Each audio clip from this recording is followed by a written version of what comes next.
Hello there guys and welcome back to a brand new Star Wars Hunters video. Last night was the Zynga Q2 2021 earnings call, and with that Zynga talked about their financials from the last 3 months, future projections, growth strategies and much more. The reason I'm covering this today is because we got some news for Star Wars Hunters, and if you want to stay up to date with the game then be sure to subscribe to the channel with those notifications turned on so that you don't miss out on any future content. As many of you will know, Star Wars Hunters news over the last 5, nearly 6 months has been almost non-existent, with a small snippet cropping up every now and again. As we hadn't really heard anything since the previous investor call in May this year, I was fully expecting to see some news at last night's call, whether that was just simply a delay or the game still being on track for this year. We obviously weren't going to see anything huge about the game like a gameplay trailer or anything like that, as that's not what investor calls are for, but this game is a huge deal for Zynga, so of course it's going to be talked about in some way, which was the unfortunate news of the game being delayed. Everything leading up to yesterday's earnings call was saying that Star Wars Hunters would enter a soft launch in early summer for a full-scale release later this year. However, yesterday's report has now confirmed that the game has indeed been delayed.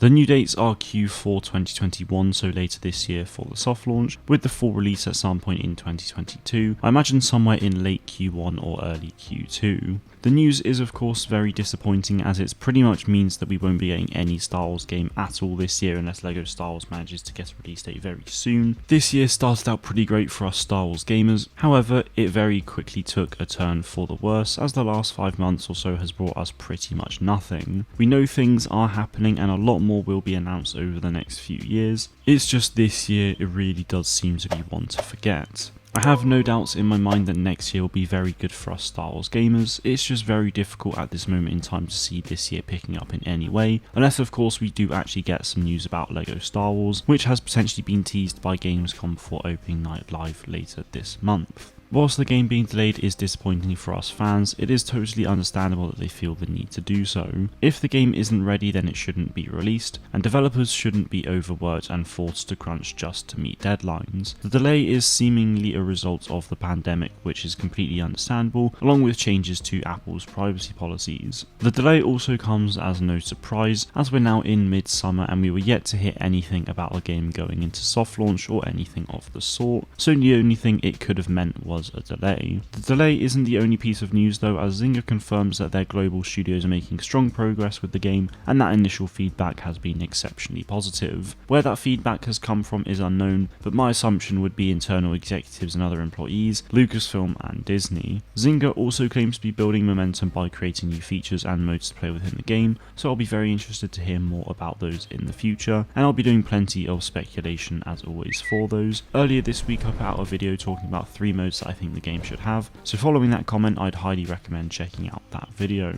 Obviously that kind of language is very typical of investor calls, but I have absolutely no doubt that the team at Boss Alien are working really hard to get this game out to us as soon as possible. Anyway guys, that is everything from me today. Star Wars Hunters has officially been delayed to later this year for soft launch, and a global release has been pushed back to next year. Let me know what you make of all of this in the comments below. Thank you all very much for watching, and may the force be with you always.